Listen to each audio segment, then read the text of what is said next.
Warning! Kinda Murdery contains adult themes, explicit language, and descriptions of violence. It is not suitable for anyone, and we recommend you stop listening now.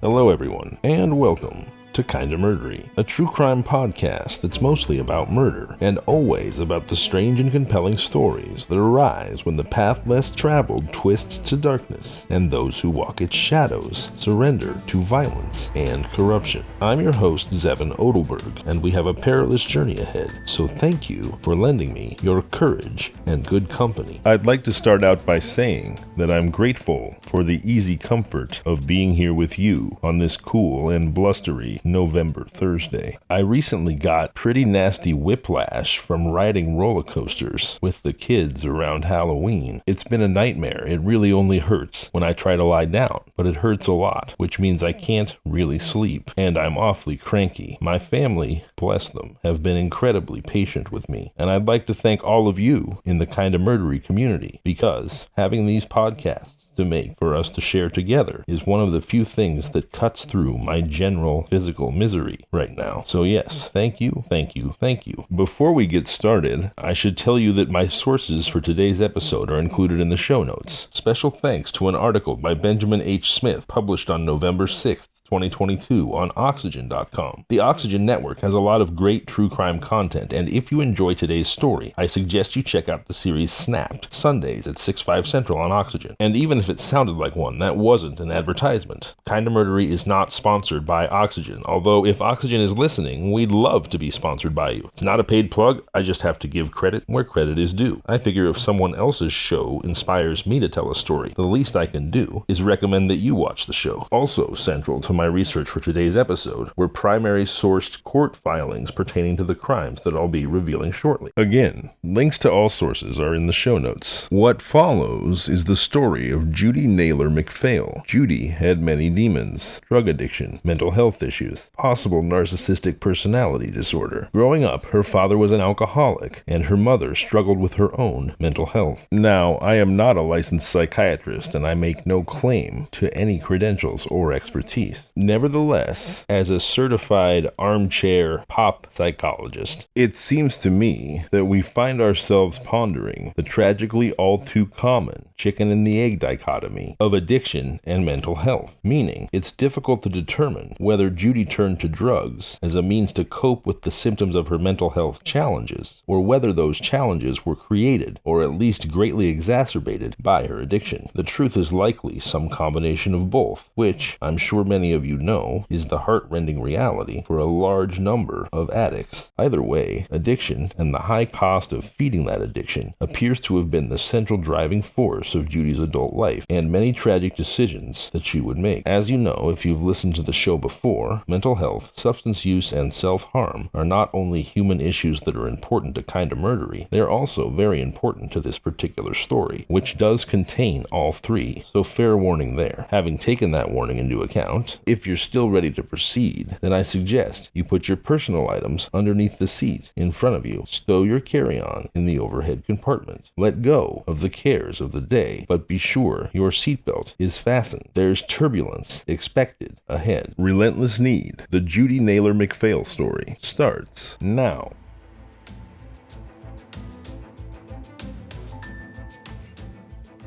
Judy Naylor wanted money badly. She needed money badly. The monkey on her back demanded to be fed, and it was always hungry. So hungry, in fact, that Judy was caught up in murder plots not once, but twice. Actually, caught up is less than accurate. The truth is, Judy masterminded murder plots not once, but twice, committing a second murder while out on parole for the first, and, saddest of all, the victims she targeted were two of the very few people in her life that offered Judy Naylor stability and showed her kindness. But I'm getting ahead of myself. Let's start at the beginning. Judy was born in 1965 and grew up around Robeson and Cumberland counties in North Carolina. She had a troubled home life. While she was close with her younger brother Kenneth, her father had a drinking problem, and her mother struggled with mental illness. She dropped out of school at 17 and moved away from home. When she was 19, Judy had a child with then 24-year-old Andrew San Miguel, who was in the U.S. Air Force. They married but split up when their son Michael was 2. She eventually got full custody of Michael and supported herself working in the automotive industry. The single mother and son often lived with Judy's mother Catherine and her new stepfather, a man named James Croxton. Years passed and Michael moved away after graduating high school in 2002. Soon after, Judy began dating 47-year-old Donald Lee McPhail, whom she married after dating for 6 months. There were changes in her professional life, too. In 2003, Judy got a job as an office manager at Absolute Bus Sales in Lumberton, North Carolina, eventually taking over the bookkeeping. The company was owned by Craig Hartman, who lived on site in an apartment above the business. On January 12, 2004, Craig Hartman returned from an out-of-country vacation to his home and business at 1173 Kendrick Road in Lumberton, North Carolina. Hartman was shot as he attempted to step outside of his vehicle. He subsequently determined that the checkbooks for his business and a shotgun that he kept in his bedroom closet in the apartment above his business were missing. Days after the attack, Hartman called authorities in a panic. He said he was unable to get in touch with Judy, who he left in charge while he was away. Hartman feared she had somehow gotten caught up in the attempt on his life. The next day, he called the police again to report missing items from his home. Hartman employed Judy as his secretary, and following the attack, he learned she had not been into work for a few days. Judy took care of all of the clerical aspects of Hartman's business, including payroll. She had permission to write checks for the business, but only Hartman was authorized to sign the checks. After the attack, Hartman went to his banks, RBC Centura and Lumbee Guarantee Bank in Lumberton, to check his bank records. He determined that a total of 21 checks that he either didn't write, sign, or authorize were cashed against his accounts with RBC Centura or Lumbee Guarantee Bank. Hartman signed affidavits of forgery regarding these checks. The checks were cashed between December 31, 2003 and January 9, 2004, during the time Hartman was on vacation, and they were cashed for amounts ranging from $120 to $6,500. 18 of the checks were made out to Judy Naylor, and 3 of the checks were made out to her husband, Donald McPhail. Further investigation by the Robeson County Sheriff's Office led to the arrest of Judy Naylor and her husband, Donald, on charges of felony conspiracy to commit first-degree murder, attempted first-degree murder, forgery of endorsements, and uttering forged instruments. Put more simply, forging checks and using said forged checks, cashing them. Authorities had a hard time tracking down the couple since they moved between the homes of their parents, but they soon discovered Judy had a long history of petty theft, property damage, and drug arrests. Said Cumberland County Sheriff Sergeant Larry Trotter, Judy always had a rocky relationship with her mother from all accounts. There were reports of physical assaults on her mother because of her drug habits and because of her stealing from the family. Authorities even learned that in December of 2003, just weeks before the attempted murder of Hartman, Judy had been accused of stealing $7,000 in jewelry from her stepfather, James Croxton. She was arrested, but charges were eventually dropped because her mother Catherine and her stepfather James didn't want to pursue the charges. Next, on January 26, 2004, some 2 weeks after the attempted murder of Hartman, an employee at a Motel 6 in Robeson County called 911 to report a disturbance in one of their rooms. Upon arrival, deputies discovered Judy and Donald McPhail. Judy was sick on the floor. Said Cumberland County District Attorney Billy West, she tried to harm herself, kill herself, by drinking antifreeze.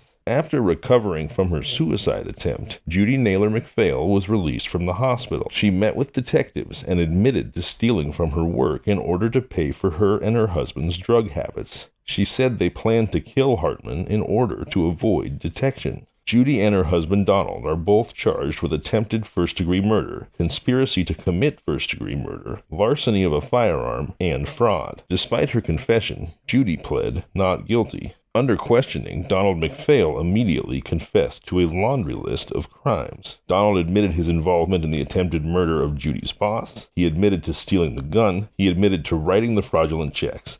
and he admitted that he was the one that pulled the trigger that almost killed Hartman. Both Donald and Judy were incarcerated pending trial, and Judy's bail was set at $4,500. Donald McPhail pleaded guilty to the attempted murder of Craig Hartman and other related charges, and was sentenced to 13 years in prison, according to a local newspaper, the Robesonian. Despite her confession, however, Judy pleaded not guilty to the charges. She was granted bail but was unable to pay it. Her family ties were limited at this point. While incarcerated, her mother died of an aneurysm. Meanwhile, Croxton was suffering from early onset Alzheimer's disease. In 2006, Judy was acquitted of the attempted murder of Craig Hartman, but found guilty of conspiracy to commit murder and fraud, and was sentenced to 16 to 20 years in prison. The jury's decision regarding Judy's fate left Craig Hartman perplexed. He didn't understand why the jury failed to convict his former employee of trying to kill him 2 years before. "I just don't understand the jury's decision," Hartman said. "They followed me and shot at me 3 times when I attempted to get out of the car. I have a herniated disc, and I got out of the car slowly, and that probably saved my life. The buckshot missed me by about 3 inches. I feel like she got away with it," Hartman said. "What do you have to do to be convicted of attempted murder?" She wrote out a statement saying that she planned to do it. "I was pretty shaken up for 2 or 3 months, but eventually I got over it." Tiffany Powers, Judy McPhail's defense lawyer, said her client contends that her husband pulled the trigger and that it was his idea. "I think the jury's verdict was very reasoned, and I can absolutely respect their decision," Powers said. The trial was originally set for September of 2005, but was delayed after Judy McPhail attempted to kill herself while in the Cumberland County Jail. Assistant District Attorney Martha Duvall said that she thought the sentence was appropriate. "From the best we can tell," she said, "the husband took the firearm and the husband was the shooter. I believe justice was served by the verdict because Judy still got the same amount of time she would have gotten for attempted murder, 16 to 20 years in prison." Meanwhile, Judy was still facing another murder charge in an unrelated case. But was it really unrelated? In a legal sense, perhaps yes. But when considering the story of Judy Naylor McPhail's life, the second murder charge was, in fact, very much related. After receiving a life insurance payout of $43,000, Judy's stepfather, James Croxton, had agreed to pay Judy's $4,500 bail back in 2004, and she was released from jail in May of that year. She then moved in with him at his home in Hope Mills, North Carolina. But Judy Naylor McPhail had a very strange way of showing her gratitude. On December 14, 2004, Judy called 911 and said Croxton was unresponsive in bed. Paramedics arrived to find him dead at age 62. Less than an hour later, the Cumberland County Sheriff's Office received a phone call from Judy's stepmother, Donna Naylor, who was married to Judy's biological father. Donna Naylor said, "If James Croxton is deceased, then Judy Naylor did it." Donna told the police that Judy put herself in a position to take advantage of Mr. Croxton. She moved in with him. She lived rent-free. The stepmother even claimed that Judy had an intimate relationship with him, and bragged, and this is a bit stomach-churning, of having an intimate relationship with him in her mother's bed, no less. Authorities traveled to Croxton's home and treated it as a potential crime scene. They found computer printouts of articles on autopsies and death investigations, as well as sample wills, and what appeared to be someone trying to copy Croxton's signature on tracing paper. Judy's stepmother, Donna Naylor, supplied investigators with letters that Judy had written to her brother Kenneth while he was incarcerated. In these letters, she expressed her intention to murder Croxton in order to get her mother's insurance money. She made it known to Kenneth that there were chemicals she was going to use. She told him, in a few months, he, meaning Croxton, is going to be dead. Judy's son, Michael San Miguel, also contacted authorities, disturbed by a conversation with his mother just before the death of his grandfather. She said to him, "You know your grandfather's not going to be here much longer." And he replied, "Well, what do you mean?" His mother then showed him a bottle of chloroform. When he asked why she had it, she told him, "Don't worry about it. A week or two later, I got the phone call. your grandfather's dead. And immediately, I was like, holy shit, she killed him, San Miguel said. An autopsy revealed that there was a fatal amount of chloroform in Croxton's blood. Investigators discovered that weeks before Croxton's death, his credit cards had been used to purchase chloroform, which was sent to the home he shared with Judy. A will dated 2004 left all of Croxton's possessions to Judy and was notarized electronically by her cousin. Judy Naylor McPhail was ultimately arrested and charged with the murder of James Croxton. In April 2007, she pleaded guilty to first-degree murder in the death of James Croxton and was sentenced to life in prison without the possibility for parole. Let's be crystal clear about this. Judy Naylor attempted to murder her boss, who trusted her so much that he granted her the ability to write company checks. She attempted to murder him for drug money. Then, after her suicide attempt, she went on to murder her stepfather, the man who had been kind enough to bail her out of jail. Again, these murders were motivated by drug money. You see, Judy Naylor McPhail had a relentless need. For this entire story, we've been speaking directly to the subjects of substance use, mental health, and suicidal thoughts and actions. And so, this feels like an appropriate time to remind you, as I often do, of the free 3-digit lifeline number 988 that you can call 24 hours, 7 days a week to receive immediate counseling for substance use, mental health, and suicidal thoughts. If you're in crisis, please dial 988. That's 988. Program it into your phone. And please, I beg you, never forget that you are loved and the world is a far better place when you're in it. If you're not in crisis, but you'd just like to connect with someone, if you feel like that could ease the burden a bit, please don't hesitate to reach out to me, kindamurdery@gmail.com. I'm here, I care, and I would love to hear from you. And even though everyone's challenges are unique, as much as I can without walking in your shoes, I promise that in my own way, I understand what you're going through.